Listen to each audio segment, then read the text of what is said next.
her program expertise in permanency options for children.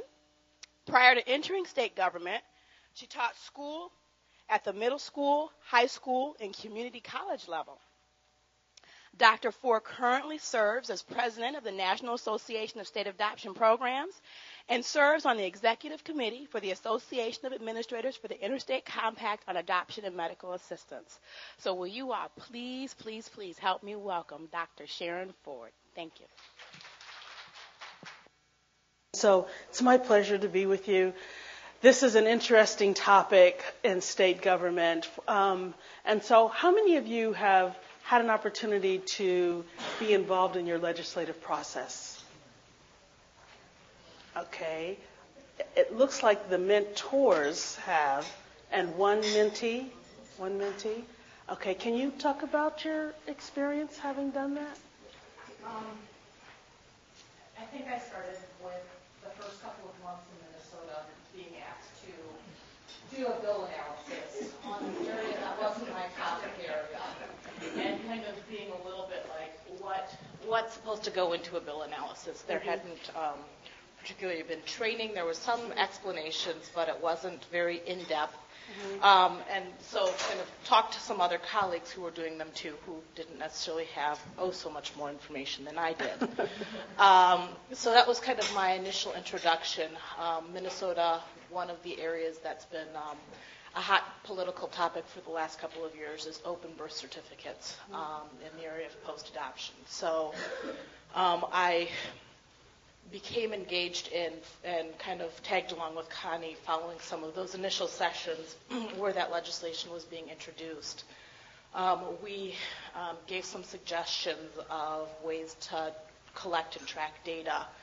And suddenly the legislation did pass and fell into my lap to get that implemented.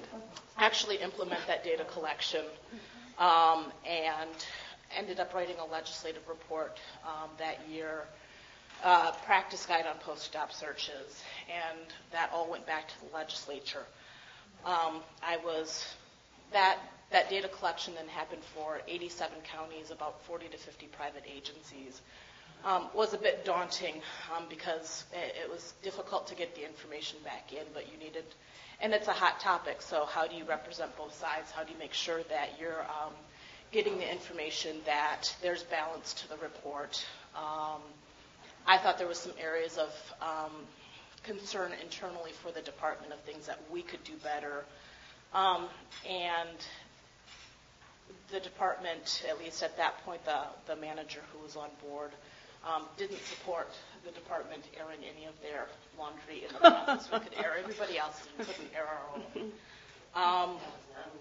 No, absolutely not, and the person's no longer with us. Over that session, I think one other session ended up needing to testify a couple of times, which initially was a bit daunting, but also needing to make sure and talk with representatives and senators that the information and modifications that needed to be made to bill language was made so that there weren't other implications that weren't intended. Okay. Well, she kind of gave you an overview of what I'm going to talk to you about. Okay. One of the things that I wanted to bring to your attention is how important it is to be prepared. Now, she said in her opening comments that as a new staff person, she was given an opportunity to deal with a piece of legislation.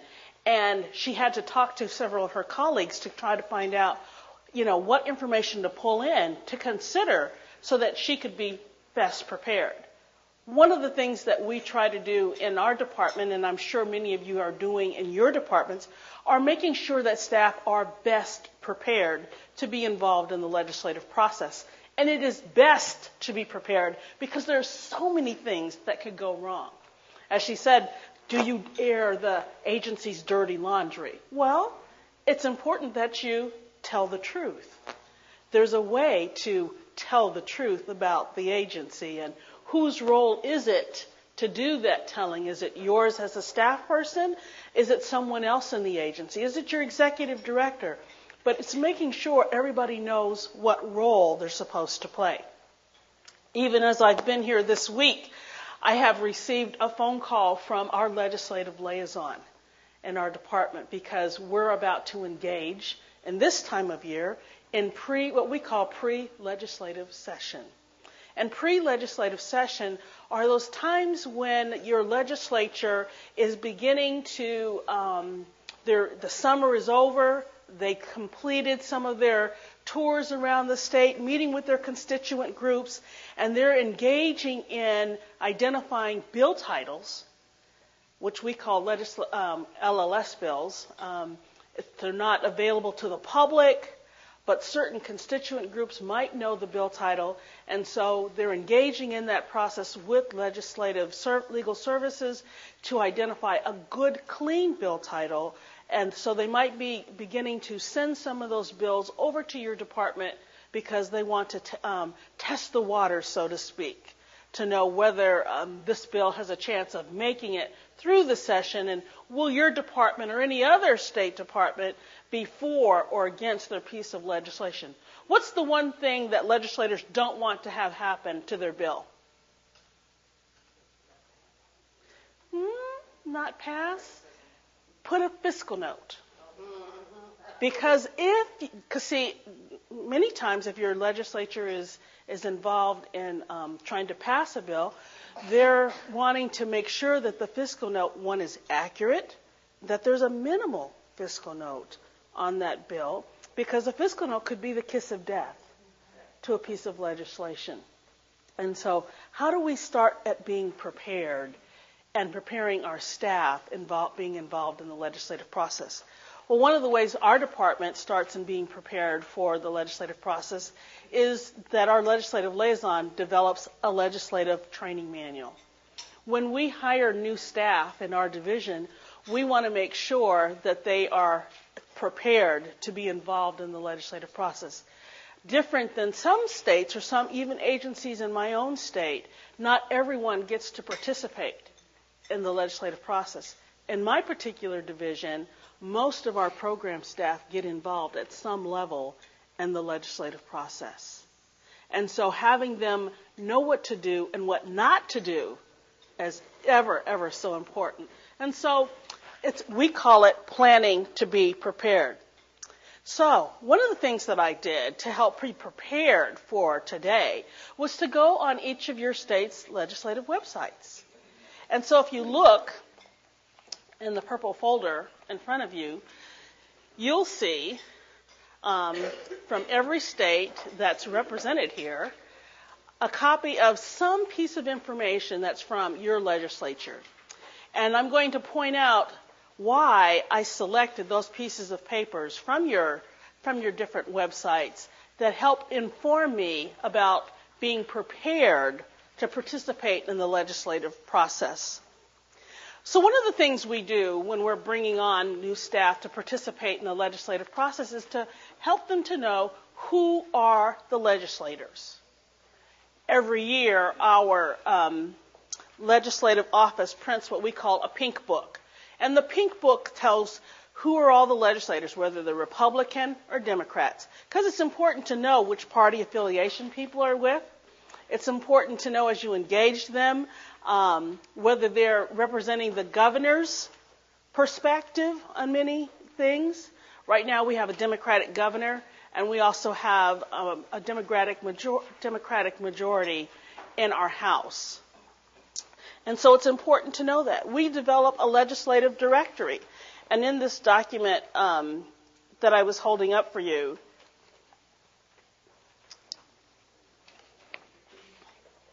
it shows on various places throughout this book who are all the legislators that are represented. So every year our office, our legislative liaison office, puts out this book, and we make sure that every person in the Division of Child Welfare Services goes to this training so that they can ask questions of our legislative liaison, but so that they're equipped with information.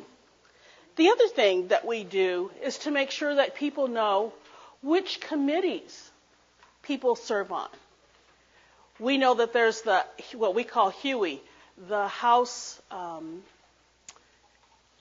Education, Human Services, Education, and Welfare Committee. And so Huey bills, most of the child welfare bills, are heard by our Huey committee. When bills are sent to the agricultural committee and they're a child welfare bill, what might that be telling us? I'm sorry? You're not supposed to know about it. Maybe. Actually, if they're sent in our state, a child welfare bill is sent to the agriculture committee, they're trying to kill the bill. Because the folks who are over agriculture, they don't understand child welfare. And so that bill has already gotten the kiss of death, and it's going to die. It's probably going to be what we called PI'd, postponed indefinitely. It doesn't even make it to round 2 in the bill cycle. It had a nice little introduction. People got to, in the agriculture committee got to hear it, but it's gone. It doesn't make it any further in the process. And so we do pay attention to where bills are assigned when they're first being introduced in the session. Bills that have fiscal notes are often assigned to the Ways and Means Committee in our department, particularly our appropriations bill. And so your funding bill that funds your child welfare process, that's an appropriation bill, it will always go to your Ways and Means Committee, typically, because they're going to hear all financial matters for your agency.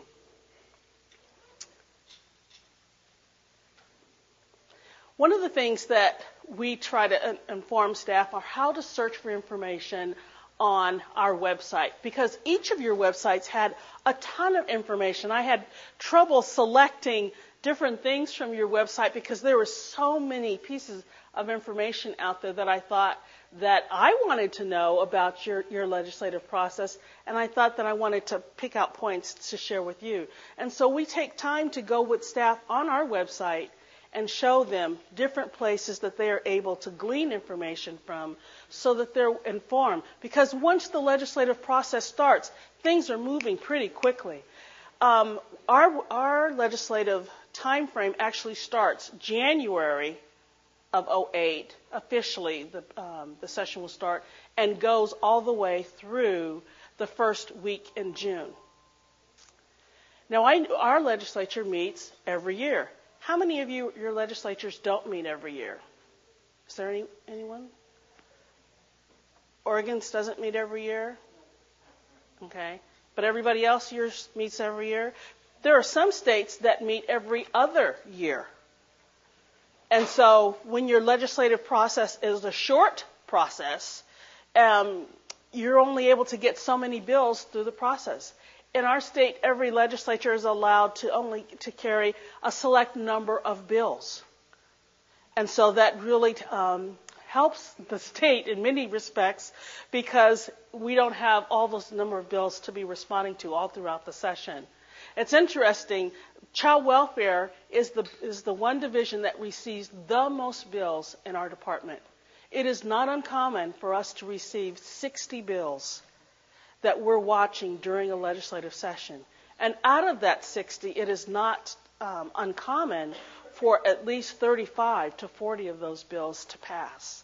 And so we assign each of those bills to one or more staff, depending on how involved that piece of legislation is. We assign that to a program staff person.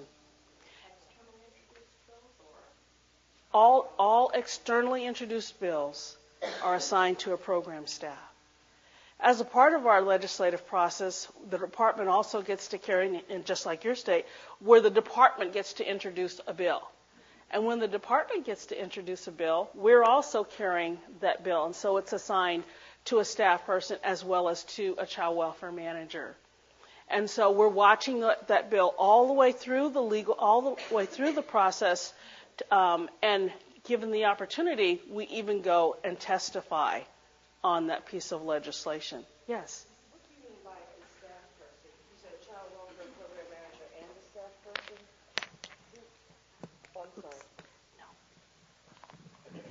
To help facilitate these guys who are taping, we're going to try to pass the microphone around, so when we're asking questions that your information is recorded as well as mine. Okay? My question was, what did you mean by a staff person? In child welfare, we have 33 staff in the state of Colorado.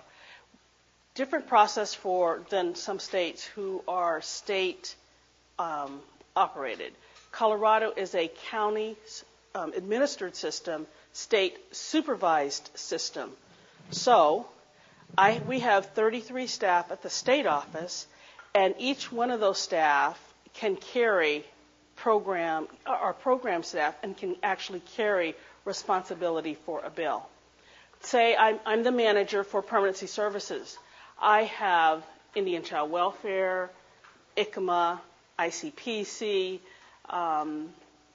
adoptions, adolescent services, our upfront prevention services and reunification services, recruitment and retention of foster and adoptive parents. Any one of my program staff, I could assign the lead of a bill. And then as the manager, I would have the manager lead. So I have a program lead, and I'm the manager lead for that particular pieces of legislation. Otherwise, I'd be the person who would be carrying all the permanency bills, and that would be hard to do because there's lots of bills on permanency. But it's easier that I'm engaging with a program staff person, and so we're training all of our program staff to have interaction and knowledge about the responsibility of watching that bill. And part of that responsibility is making sure, as I was just saying, that they can go online and monitor bills. We're able to listen to our legislative process from our computers. And that's really beneficial because remember, we're government, and we don't want to be seen sitting over at the legislature listening to all the bills that are going through. And so if your bill is number 4 calendared that day, it might be 2 hours before your bill actually comes up for testimony. And so we're about a block away from the legislature. And so our staff can actually be at their desks working, listening online to that bill. And then when it's our turn to go over, we just walk down the street and go over to the legislature. And so it makes it very convenient for us. And so I'm hoping that that's also something that your agencies have set up, that you're able to listen online to your legislative process so that you can be engaged. That's also a wonderful way to teach people about what's going on at the legislature. So we have staff do a couple of things in preparing themselves to be engaged with the legislature. We actually take a tour. We take our staff over to the legislature. We walk them through where the committee meetings are so that they're familiarizing themselves. If you have to go to A32, where is A32? A32 is in the basement because it's a 2-digit number. No, don't go. It's not the 3rd floor. It's the basement. And so we actually walk people through our state capitol to where the committee rooms are, so that they know if they need to go over there, where they're supposed to be. So they're not unfamiliar. They're not getting there at the last minute. So we take them on a tour of the building. We take them on a tour of the Senate and the House. Now, do we get to go on the Senate or the House floors? No, we don't. But they need to know where they are. They need to know how to go and sit up in the gallery. And actually, because there are times when we are permitted by the department to go and sit in the gallery and actually be present for the actual 3rd and 4th reading of a bill. And so we share with staff how to do that appropriately so that they're not getting in trouble for being over at the legislature. It's interesting how staff can get in trouble so easily for just what they want. They're trying to do their job and being informed about the process. And so we try to help remove those opportunities for people to get themselves in trouble for being there.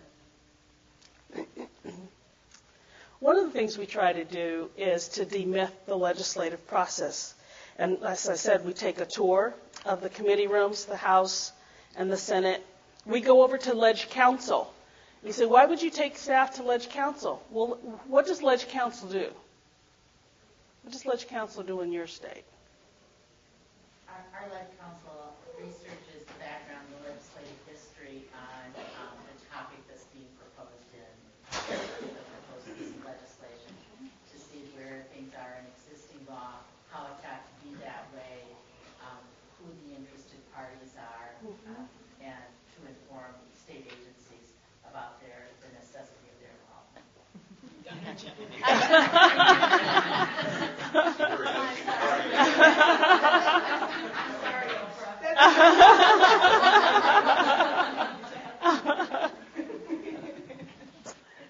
Well, thank you. And Kathy's exactly right. Ledge Council is the entity that looks at the legislative background for a particular piece of legislation. They look at the legislative authority to be able to keep that piece of legislation moving forward. They actually perform more roles than Kathy just explained, and we're going to talk about that in a minute when we refer to your purple folders. What about the Joint Budget Committee? What's their role in the legislative process? And whoever's going to answer, we want to make sure you get the mic. In Alaska, the Joint Budget Committee is a combination of folks from our House and our Senate who get together and basically towards the very end of our session, in the very final days and in the very final hours, are duking out what is actually going to be in the budget. And it's very political, and it's a lot of very political. I guess that's all I can say. Okay. The other thing that the Joint Budget Committee does is, in our state, is when a bill when the department is looking at introducing a piece of legislation, it must go to the Joint Budget Committee as a decision about whether the department can introduce a bill that has a fiscal note on it. And they're writing up whether the governor's office is willing to support that piece of legislation, knowing in advance that there's a fiscal note on that bill. And so sometimes the department gets that bill kicked back to us, and we're being told, reduce the fiscal note, or you need to do this without a fiscal note. You need to absorb the cost of this piece of legislation. If it's when we were passing the Adams-Walsh legislation, it got a special stamp of approval because we did put a fiscal note on it for the fingerprinting, and it became TABOR exempt, which meant that we could, because we were required by the federal law to implement that piece of legislation, that it was okay that it had the fiscal note that was on, that we had assigned as a department to that piece of legislation, and it moved forward. And that fiscal note never changed throughout the legislative process. And so that committee is always looking at making sure that the department is fiscally sound, your pieces of legislation have the appropriate fiscal assignment to it, and or they can send it back and say, no, that piece of fiscal information isn't appropriate and it's not going to make it. One of the things that we have staff do as they're over at the legislative committee rooms is to practice testifying. If there's a protocol for being able to testify at the legislature, and one of the things that I really appreciated about going online, and I want to refer to something that's in your folder, under the state of Connecticut. Under the state of Connecticut. And these are in alphabetical order. And it says, who can testify at a public hearing? And what are the rules? And how long should testimony be? And who speaks first? And should I bring copies of testimony? When I saw this, I said, oh, this is wonderful. That here your legislative office has said, we're putting out a document that tells the general public how to bring testimony at the legislature, and always talks about how to be concise and everything. And so I went and pulled this down for you because I thought it was a pretty good process of if you were going to share this even with staff members about how to testify. One of the things our legislative liaison for our department does as I said, when they developed this book, they practice our staff testifying before they go actually over to the legislature to testify. And so, but before our legislative liaison does that with our staff, We do that internally in our own division. That I, as a manager, I take my staff over and I practice them sitting at the actual table and getting asked questions about a piece of legislation. Because we don't know in advance of some of those pieces of legislation, we'll use legislation from the year before, crafting questions to ask them so that they're knowing how to think ahead of time about what are some of the proposed questions that you might get asked on a piece of legislation, and being able to respond on your feet and remembering to do things like we do this chart of who's actually sitting in that committee room. So remember I said earlier, knowing who's on which committees, and so you go in with the grid, and our grid is set up where it shows where people sit, and you put the names of those people on that grid, and so when you're addressing the people in the committee meeting, that you're addressing Representative so-and-so and Senator so-and-so, when they ask you a question that you always remember to acknowledge the chairperson of the committee, and then say the person whose name, the representative or senator whose name asked you the question, and then answer their question. That there's a protocol for when you're responding to questions when you're in the committee room. And so we teach our staff how to do that so that they're not afraid, or that they don't just have this blank stare and go, oh, what was I supposed to say and who am I supposed to address when that interaction is going on. And so I thought that this was a wonderful piece of information to share with you about how to testify, and that it was found in the state of Connecticut. And so that's one resource I wanted to point you to.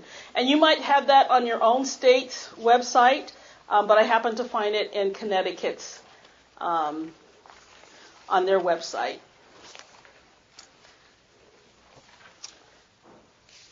Wanted to take a moment to go through your purple folder to outline some of the things that I thought might be helpful to you.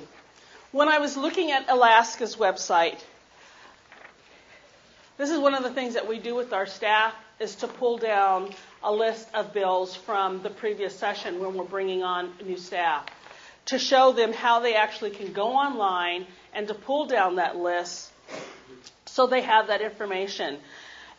This is Alaska's, and it shows a number of bills that were introduced in their 25th legislative session. And as I started going through this list, I was trying to identify which of the bills were representative of child welfare. Now just glance over some of the names of the titles of some of these bills. If you look on the second page, House Bill 213, Crimes, Domestic Violence Shelters. 215, Task Force regarding the Council on Domestic Violence. Both of those bills would have been assigned to child welfare when they were first introduced. You say, well, why? Those are domestic violence crimes, because that involves children. But in our state, domestic violence isn't housed in our division, our Office of Domestic Violence isn't in child welfare. It's in another office. But that bill would have been assigned to us. And if it weren't assigned to us, we would have looked at that bill anyway, because we would have wanted to make sure that if it said anything about children, that we were on top of that bill and that we were having an opportunity to be responsive about it. If you look on the third page, Senate Bill 76 says tuition for out-of-home care children. We would have really been interested in that, and I propose that probably has a fiscal note attached to that bill. Okay? And so we show staff how to actually pull down this list and to look at the bills, and don't just look at the bill title, but how to go ahead and click and drill down to the bill and actually find out information that's identified in this bill. Above, it says HCR 3, Sexual Assault Awareness Month. You say, well, might that bill have anything to do with child welfare? We would have read it just to see, because it probably has a public awareness kind of thing, a PSA that's assigned to it, Who does it say is responsible for implementing that piece of legislation? Because it is about sexual assault, does child welfare have any role? So we want to make sure that if there's a bill that's being introduced, particularly ones that have passed, if they have any implications to our division, to our department. When I went to Arizona's website, moving to the next handout, on page 2, it says, fact sheets are prepared by research staff for each piece of legislation scheduled to be heard in the committee and are generally available 36 hours prior to the committee hearing. Now, I thought of fact sheets of doing two things. One, when our department is developing a piece of legislation, we prepare a fact sheet for the sponsor of the bill so that the sponsor has that fact sheet to hand out to the people in that particular committee to help them understand why that piece of legislation is being put forward. So we do that as a department on behalf of the person who's willing to sponsor the bill for our department. And they're able, and we provide them enough to actually give to the full House and to the full Senate for when that bill is being voted on. But these fact sheets are being prepared by Legislative Services, their own research staff. And so you want to make sure that nothing that you're saying in your fact sheet is contradicted by a fact sheet that they're producing about the bill. And this is an opportunity for us to sometimes educate other people about what's going on with a piece of legislation. So you're wanting to, our staff are online checking out the information that's being shared about a piece of legislation. So know where that information is and that someone's checking on that. You say, well, gosh, you guys only have 33 staff. You mean everybody's every day online checking on pieces of information? That's right. We're watching the bill through the whole process. Let's move on to the state of Florida.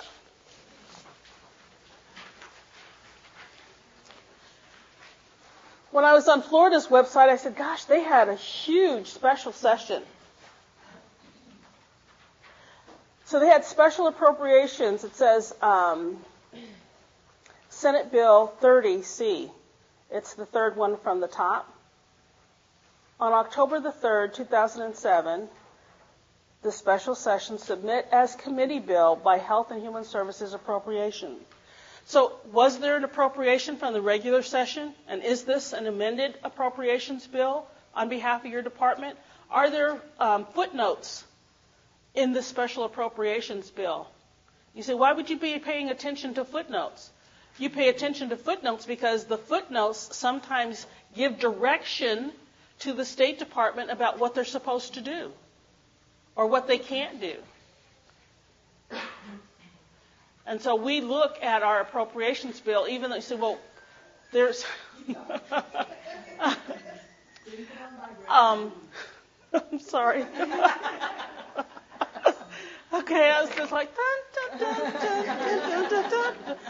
Okay, and so we have our budget staff who look at the in our division who looks at the appropriations bill to make sure that something we got in the regular session in the appropriations bill didn't get taken away from us in the special session in the appropriations bill. So we're looking at that information all the time. As I said, it's important to look for the for the footnotes. Are there any header notes in the legislation so that you're paying attention to what's being asked of the department and what's being told to the department? And then I moved on to Massachusetts.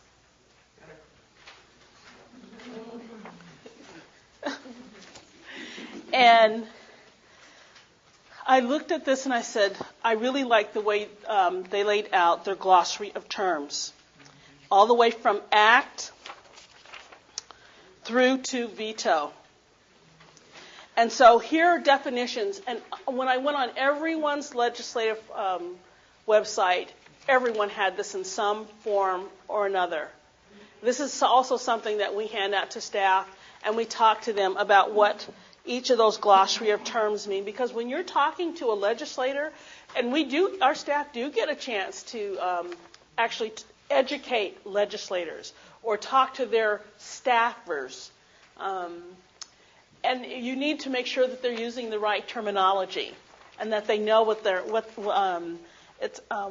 when they say what they're saying, that they know what it means. And so we hand our staff a glossary of terms as we're preparing them for the legislative session so that they know what the information means, what the terms mean. Then I went to Minnesota. And if you would turn to page 2 for Minnesota.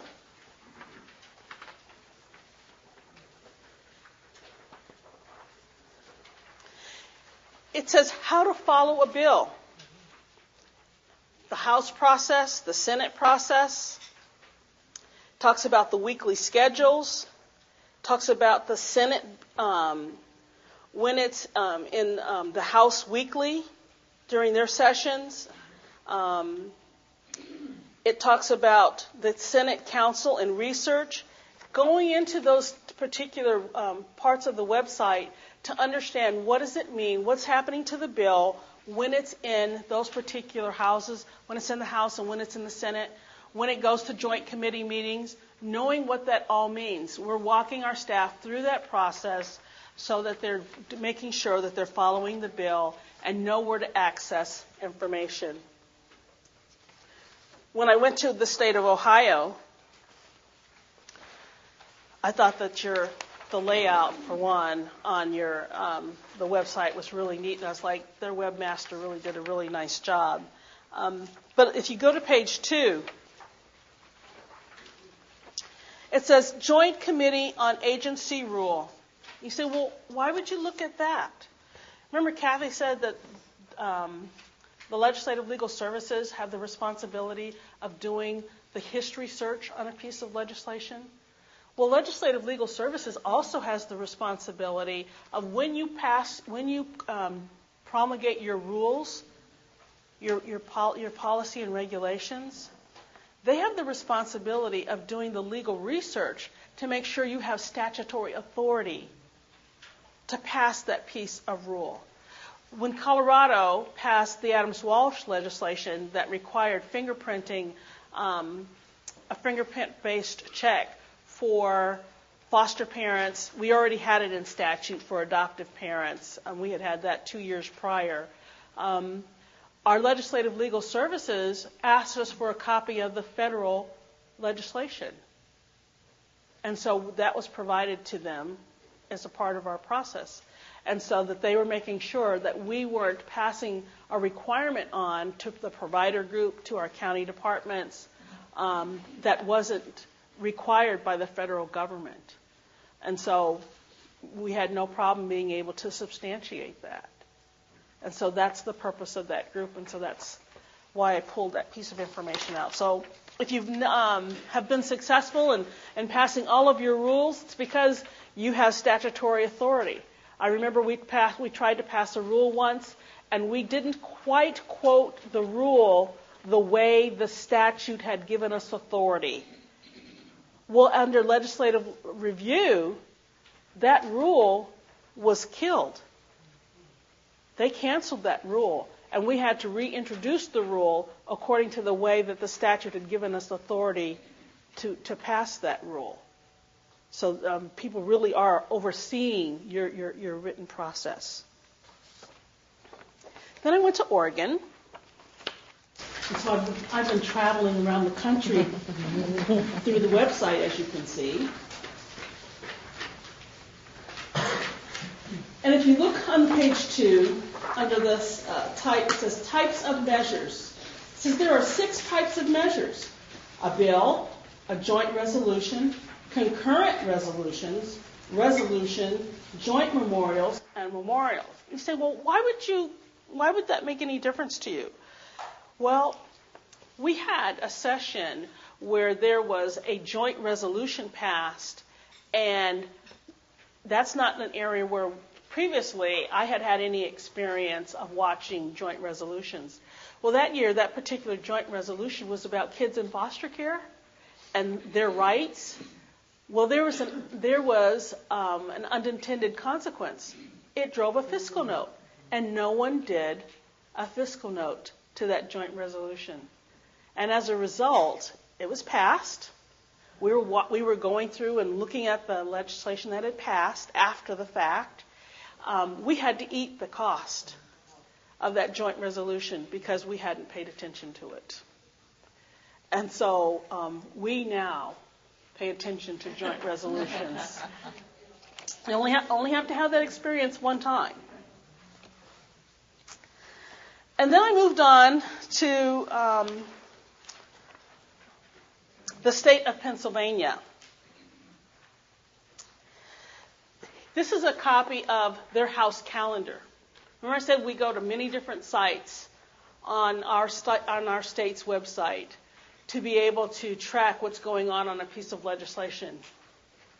We asked staff to go to the House calendar to know we actually print the calendar every day when we're actually in a live in the legislative session.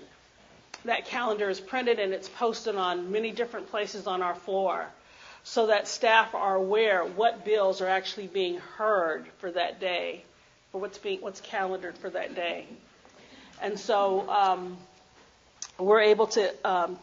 Managers are looking at it. I mean, so if you're not on your computer or something, if I'm going to be out for that day, someone prints that calendar for me, and I'm taking that calendar with me to off-site meetings so that I'm able to communicate with staff because I know a particular piece of legislation. I'm saying, make sure you get online, listen to this particular bill. I know we weren't watching it, so I'm giving staff direction about something that was calendared. One of the things that I really liked about Pennsylvania is the way they do theirs is there's in italics at the bottom of the bill. And the italics, it says, the bill provides the county plan and expenditure. So House Bill 1610 is about county plan and expenditures. And I was like, gosh, that keeps me from actually opening up the bill and reading further if I were just taking a glimpse of what's going on in that bill. Now, if the bill title said something, might trigger me to actually go pull up that bill if that wasn't enough information for me. But I just thought that this was a really nice synopsis of what that particular bill was written for. And then your last piece of information is the almighty fiscal note. And I went to the state of Wisconsin to pull out a fiscal note. And particularly because this one had an indeterminate. If you look under the state, it says an indeterminate cost. Well, that's an interesting term, indeterminate. Has anyone used that before? No? Well, our budget office doesn't like us to put the term indeterminate on it. They really want us to try and drill down to a real number that says what this particular piece of legislation is going to cost. But we do have that category, even in our state, that we can use. It means that you're unable to determine, based on the language in the bill, you know that there is some cost, but there's not enough information for you to drill down to a number. I remember when we were doing the abandoned infants bill that we knew that there were abandoned infants. Well, if that child were not abandoned and we were actually going to have that birth mother come, we were going to file a dependency and neglect charge against her and take that case and follow it through to the place of termination, what would be the cost?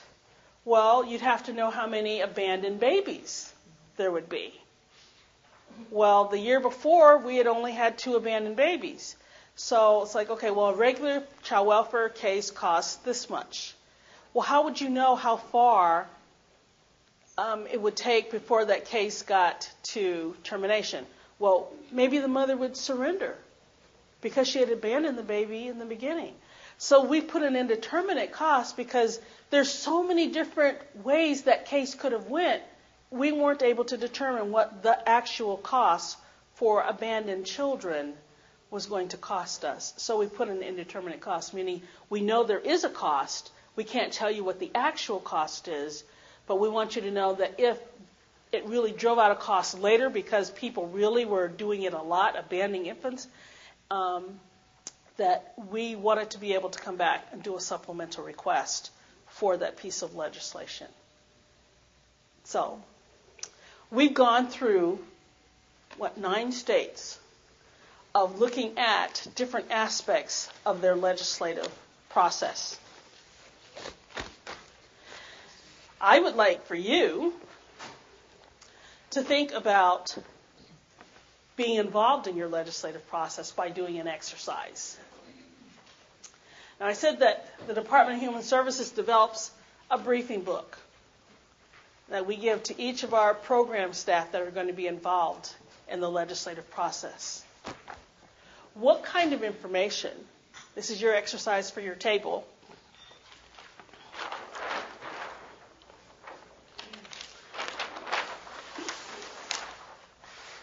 what kind of information would you put in your briefing book?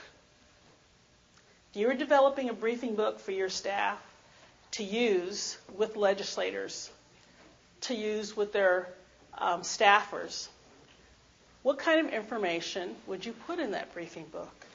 So if you would take the next 10 minutes, 5 to 10 minutes, maybe 5 to 7 minutes, 5 to 7 minutes, and discuss the kind of information we're going to come back and report out the kind of information you would put in that briefing book.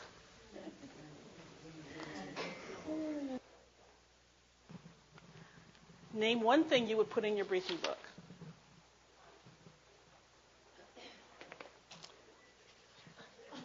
We have so many options here. We'd like to put those legislators who have experience in foster care adoption, those who grew up in foster care, those that have adopted or have a special connection to child welfare.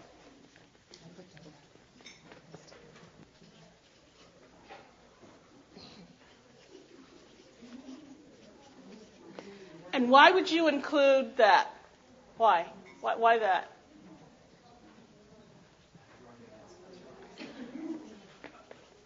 Well, we think that it would be important to know what their experience is in adoption and that they would likely be active in supporting or killing a particular bill. That's right. Okay, the next item for the book.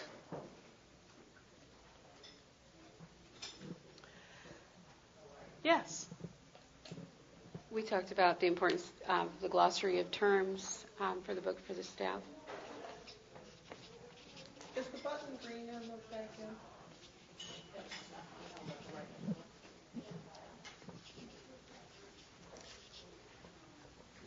Okay. What else?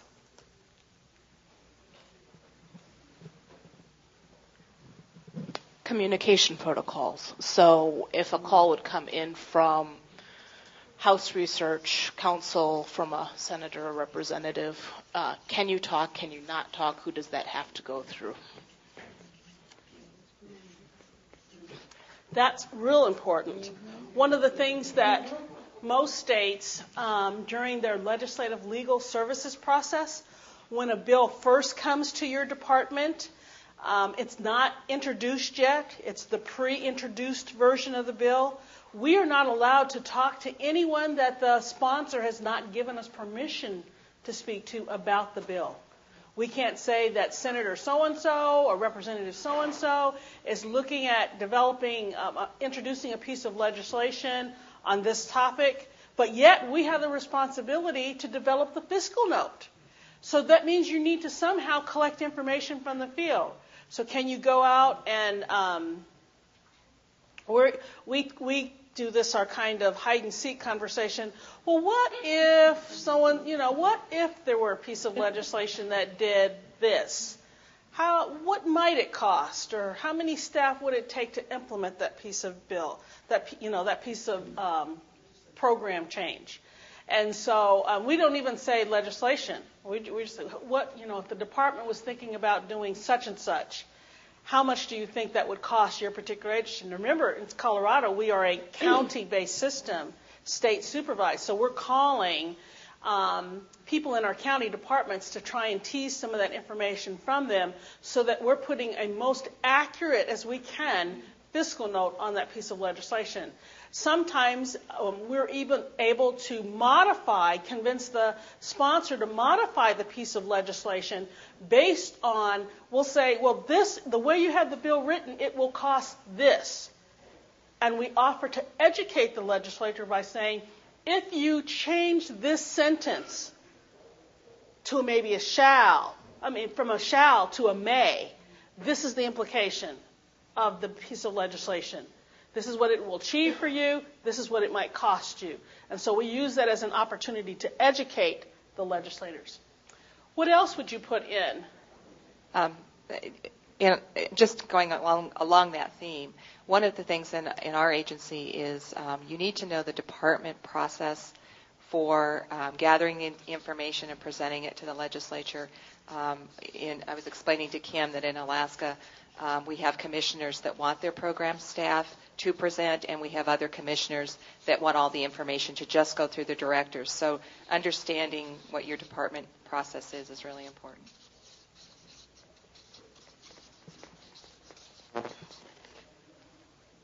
Something else?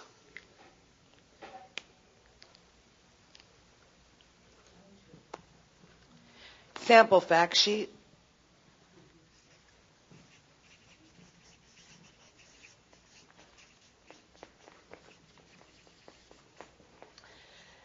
You providing a sample fact sheet is actually really good, because if you can train all of your staff to do it a certain way, it's not if, we do train all of our staff to do it a certain way, so that the legislators begin to know what they can expect, particularly when there's been a new legislative session and there's an influx of new legislators. They don't know what to expect, and so we help to set that look and feel for them by sharing with them, this is how we're going to be providing you information. And so we use every opportunity that we can to educate new legislators about who we are in child welfare, okay, and about how we will be presenting information to them. Do you guys do an annual data book? If you don't do an annual data book, this is a wonderful opportunity to share data with your staff as well as the legislators about what's going on in child welfare.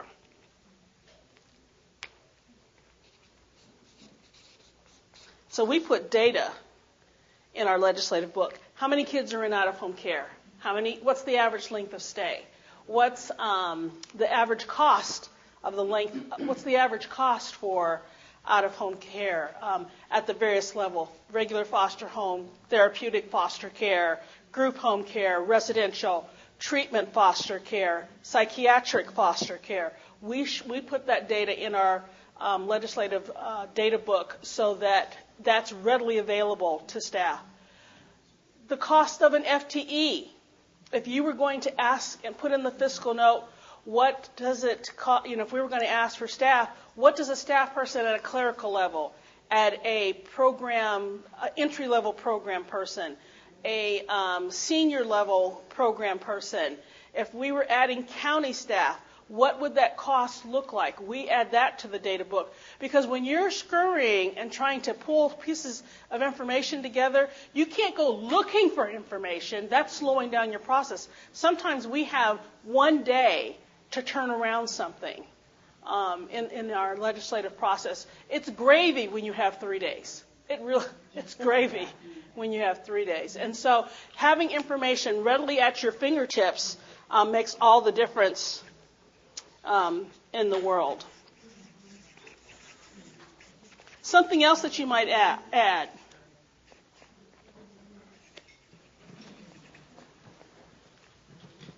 I would add time frames, when sessions begin, which if it's a budget year or not, and what the timelines are to get through different committees. And not making certain committees and certain time frames for us will kill it. That's right.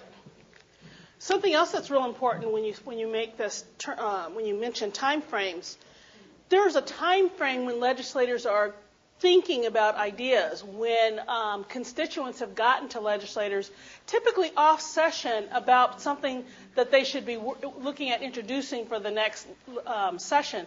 We do that in our state over the summer. What is your time frame for when constituent groups go and engage their legislators about proposing a new piece of legislation? Because oftentimes some of those legislatures might have what's called off meetings. Those off meetings are opportunities for when they're saying, well, this constituent group is working to craft a piece of legislation. We have an off meeting that's actually what I call on meeting, because it happens every summer. On mental health, we have such an issue around children's mental health issues in our state that it's an off meeting that's on because it happens every single summer. Every summer. And so during that, every session, we know that there's going to be a piece of legislation around children's mental health. They are incrementally trying to improve children's mental health in our state. So we try to be a part of those off meetings. That's an opportunity for you to educate and a time for you to be at the table. It's nothing worse than to have a bill come in during an LLS or during introducing the regular session that you had no idea about, that majorly impacts your department. But boy, if you can be at the table, when you're at the table, what can you can inform. You can't lobby. Remember, we're not lobbyists. Actually, I think it's Connecticut's had actually a really good piece about why staff who can lobby and who can't lobby. Actually, all of your states had that information on. If you click on lobbyists, that's an important piece of information to know, because as state employees, you can't lobby. That's a kiss of death to your career. For you to do that, you can educate, but you can't lobby. Okay. What other kinds of things would you put in?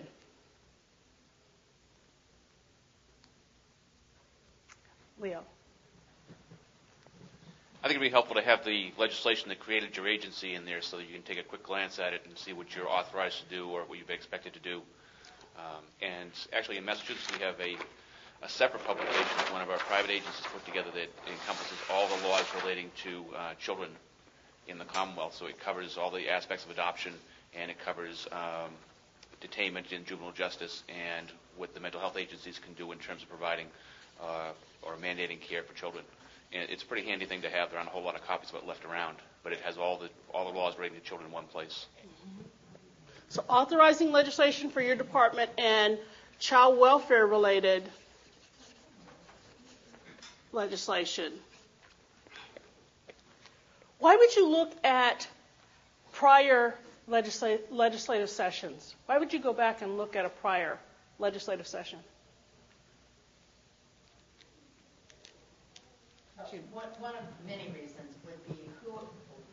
reasons would be is to look at who had proposed legislation, who's in favor, who's against, what the history is, what changed, how did it change in the last session to get to the way it is now.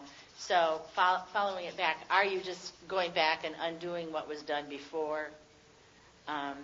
What the reason was, so looking actually at the testimony from prior legislative sessions to know what the rationale was for changing the law in the first place or proposing it.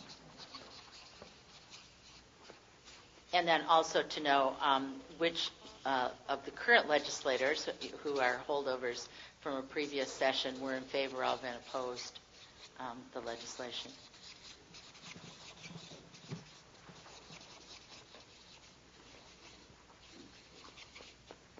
One of the things, thank you, Kathy, that was really great. One of the things that you get to see when you look at past legislation, whether it was vetoed or passed, is to be able to see who signed on to support that piece of legislation. If you're looking for people to support child welfare legislation and with certain kinds of themes, look at who signed on to support a piece of legislation. Those are potential people who you might be able to get, or your legislative liaison might be able to get, that would sponsor other child welfare-related legislation. You need to know what kinds of things certain legislatures are their passion. What are the things that they're interested in? If we wanted to do mental health, or in our state, there's about 6 legislators that we would need to go to, and you need to get them on board. Who are those people on a particular cause, on certain issues? We have certain legislators who really are into safety, child deaths, or when we were passing methamphetamine legislation, they were right on it. And so who are those people? Those are the people you need to be feeding information to according to your agency protocol, so that they have that information available. And so they're the people who are talking things up. They're lobbying each other, legislators. Someone else that you want to know are, who are the lobbyists? Your agency has a lobbyist. Whoever your agency's legislative liaison is typically signed up to be a lobbyist, because they're going over there to inform and persuade legislators to vote a certain way. And so who are the lobbyists? One for your agency, and then for the private interest groups. All of our licensed child placement agencies have a lobbyist. All of our residential facilities have a separate lobbyist. Who are those people? Where do they stand? Are you inviting them to your work sessions so that you're feeding them information? Knowing where they are about something that you're thinking of proposing will help you or hurt you. So that's an important piece. What else would you put in your book? I'm thinking that a position statement is different from a fact sheet. Would you agree with that? It is. Yeah. Well, so it is. What we had down also was sample position statements, and how the program staff would go about researching other states' laws and what types of things they may put into that position statement. We also talked about just helping the staff do critical analysis, help them to develop their, I don't know if there's some steps that we could put in the book about how to do critical thinking or analysis to develop the position statement. I'd like to pick up on your piece about going to another state's website. It is not uncommon for a legislator to get an idea from something that they heard when they were visiting somewhere about what this other state's doing. What was the impetus behind why that state passed that piece of legislation? There are lots of southern states who have, what is it called? Where the registry, putative father registries. That piece of legislation was introduced in our state. There were summer meetings, off-session meetings about that. And so I went and I called several people that I knew. That's one of the good things about NASAP, knowing people in other states and asking, why did you guys do this? Cut through the chase. I know what the paper says, but tell me what was going on in your state for this to happen. And so being able to come to the table and then educate people about why these group of states passed that piece of legislation, where it's housed in those states versus where they're proposing to house it in your state. That bill actually died based on, in my state, early on in the session, based on information I was able to collect from my NASAP sisters and brothers and feed to that off committee. It died. It didn't go anywhere. Yes.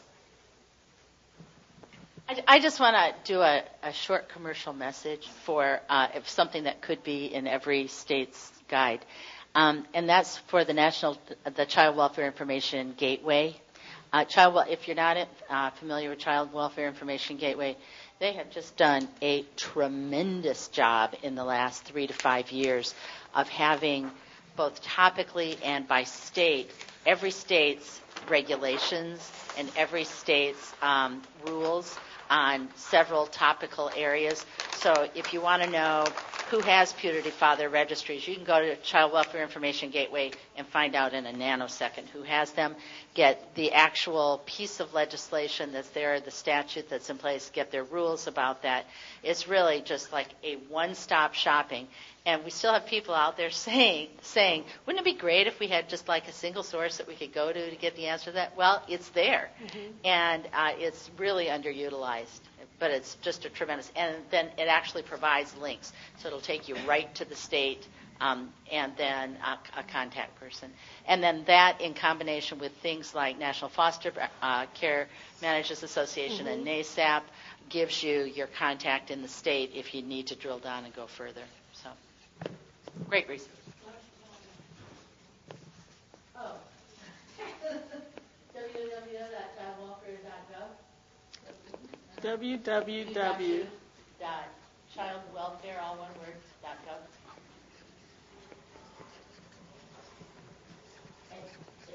It is incredible what's there. It's absolutely incredible what's there. there is a host of information, and during a legislative session, I've used it to drill down quickly to information. The other thing that you might need, and tell me our website address, is I've put questions out on the listserv. As an adoption or foster care manager, you can ask your sister and brother states about this particular question. So all foster care and adoption managers have access to the listserv. Your staff typically don't, but we do. And so if there's a question that you're being asked to research by your legislator, even by your child welfare director or something, you can put a question out on the listserv, and just go. I'm sorry. Go. Oh, iParks.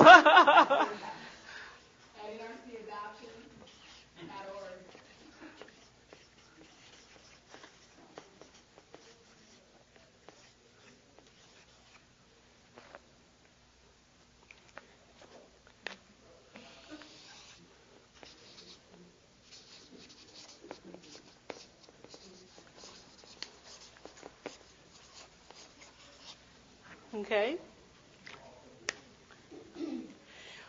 Yes.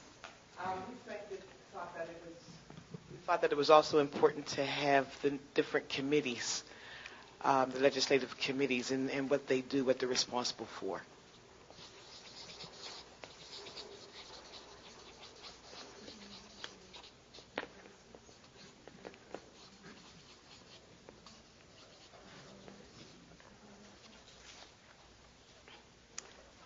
Well, by no means have we exhausted the total list. One of the things I want to remind you of are trends.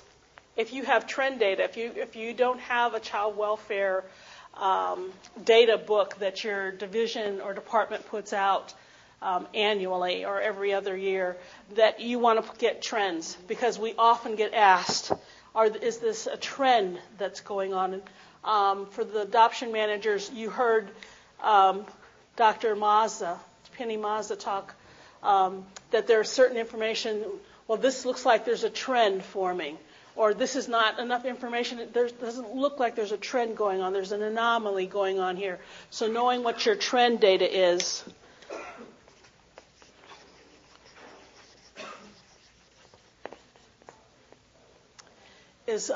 helpful. Yes. I would add maps of committee rooms because I was lost when I went to the legislators building in Japan the first time.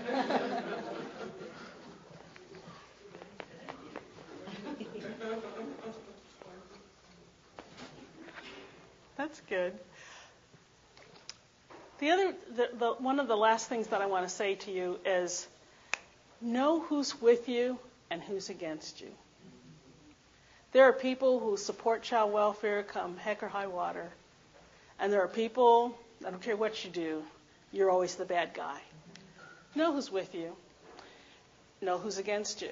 And in knowing who's against you, it's still important to educate those people with good information. And once you use a number, stick with that number. Be consistent in your data. That number can't change. If your division decides to use 06 data, then we're sticking with 06 data. I don't care what new information in 07 comes in. If you choose 06, you stick with 06. If you go on the federal website and you're looking at the data, I think AFCAR's data out there right now says 05. That's all you have. So if they ask you for federal data, don't infuse what your AFCAR's data is saying. And you're using national information, use the national information that's available on the website through the gateway. It's 05 data, and stick to that data. One of the things that can kill you dead is giving bad numbers. Be consistent. And if it's what do they call it, a swag? A wag. A wild guess. Stick with that wag. Don't let that wag all over town. Stick with that wag. Because it'll fare you better to have a consistent number that you're hanging your hat on. Okay? And of course, by all means, follow agency protocol. It's lonely out there, and you guys are young in your careers. This could kill your career, messing up over there. I have seen it kill people's career. You've got many more years to invest. And always keep it simple. Keep your message simple. Keep your data simple. When you're using charts and graphs to inform, keep them simple. The more simple, remember these guys come from every kind of walk of life. You have legislators who are dentists, former plumbers, farmers. They're there to represent their special interest groups. That's how come they got elected. And so the more simple you can keep the information, the more likely you can get your clear message across. Questions, comments, concerns? Yes.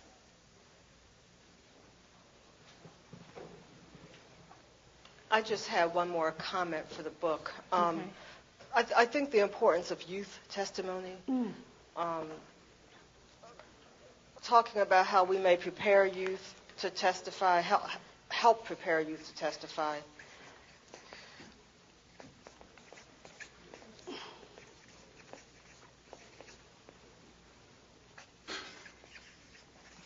They are no different than your staff. If you, we had 2 pieces of legislation passed in Colorado this past session where we had youth present. We were looking to pass a bill for Medicaid for youth transitioning out of foster care from age 18 to 21. We had youth at the table presenting their message. It's okay for them to read their statement on record. That's helping them prepare their message. Okay? It's not okay for our staff to read, but it's okay for youth to read. Having them present, this is their issue. Having the concerned constituents ready sends a totally different message than state staff being at the table testifying. That's an excellent one. The second bill that we had was, of course, having youth voice in their case plan. We had youth who came to testify. We had the guardian ad litems, the Office of the Child Representative, prepare the youth to come and testify on this piece of legislation. And when I said know who your friends are, the Office of the Child Representative is another state agency in my state, but they're your friend. And when do you pull in those ancillary friends to come and testify to support a piece of legislation that child welfare is putting forward? Okay. Well, it's my pleasure to have been with you today. Thank you so much for having me. I hope that there was something that I shared that benefits you. Have a good day.